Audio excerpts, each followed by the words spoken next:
Hey guys, எல்லாருக்கும் வணக்கம். நான் உங்கள் ஆனந்தி. இன்றைக்கி வந்து வெஜ் பிரியாணி தான் செய்ய போகிறோம். எப்படி செய்யலான்னு பார்க்கலாம் வாங்க. நான் ஃபஸ்ட்டு 3 ஆனியன் எடுத்திருக்கேன், அப்புறம் 2 தக்காளி, அப்புறம் பீன்ஸ், கேரட்டு எல்லாத்தையும் இந்த மாதிரி கட் பண்ணி வச்சுருக்கேன். அடுத்து குக்கர் வச்சு ஆயில் போட்டுக்கலாம். ஆயில் நல்லா சூடேறினோடனே பட்டை, கிராம்பு, பிரிஞ்சி எல்லாத்தையும் சேர்த்துக்கலாம். பெருஞ்சீரகம் சேர்த்துக்கலாம். அடுத்து கொஞ்சமாக கருவேப்பிலை சேர்த்துக்கலாம். அடுத்து 3 பச்சை மிளகாய் அந்த மாதிரி கீரி சேர்த்துக்கலாம். அதை நல்லா வதக்கி விட்டுக்கலாம்.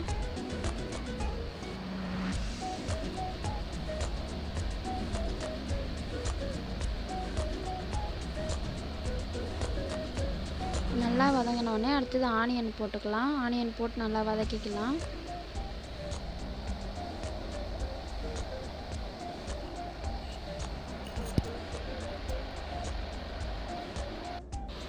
ஆனியன் நல்லா செவுற மாதிரி வதக்கிட்டு அடுத்தது தக்காளி சேர்த்துக்கலாம். தக்காளி சேர்த்து அதையும் நல்லா வதக்கி விட்டுக்குங்க.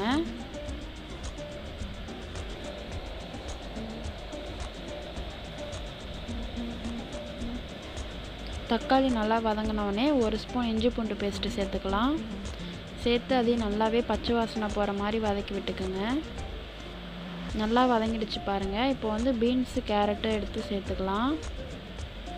அதையுமே நல்லா வதக்கி விட்டுக்கோங்க.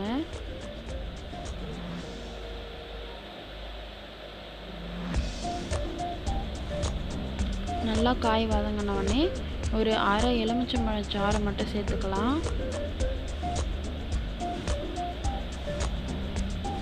நீங்கள் தயிர் இருந்தால் கூட சேர்த்துக்கலாம்.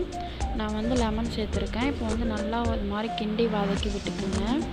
அடுத்தது நான் வந்து 2.5 ஸ்பூன் பிரியாணி மசாலா சேர்த்துக்கிறேன். 1/2 ஸ்பூன் தனி மிளகாத்தூள் சேர்த்து நல்லா வதக்கி விட்டுக்கோங்க.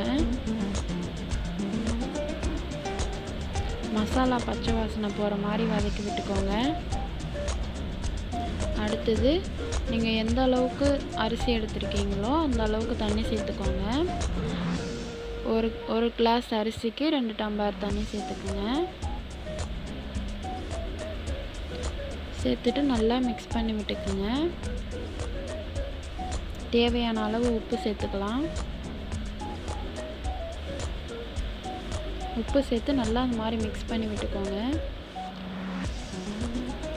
இந்த மாதிரி கொதிக்கிற டைமில் அரிசியை வந்து நல்லா கழுவி வாஷ் பண்ணி கொஞ்சம் கூட தண்ணி இல்லாமல் ஃபில்டர் பண்ணி எடுத்து அரிசியை சேர்த்துக்கலாம்.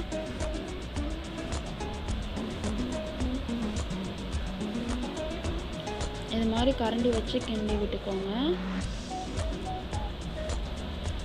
இதில் வந்து கொஞ்சமாக புதினா, கொத்தமல்லி சேர்த்து மூடி விட்டுக்கலாம்.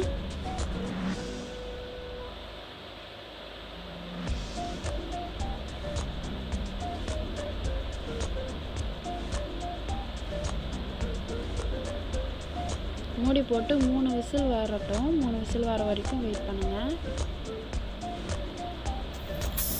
ஓகே, இப்போ நான் இறக்கிட்டேன். இப்போ வந்து இது கூட நெய் சேர்த்துக்கலாம்.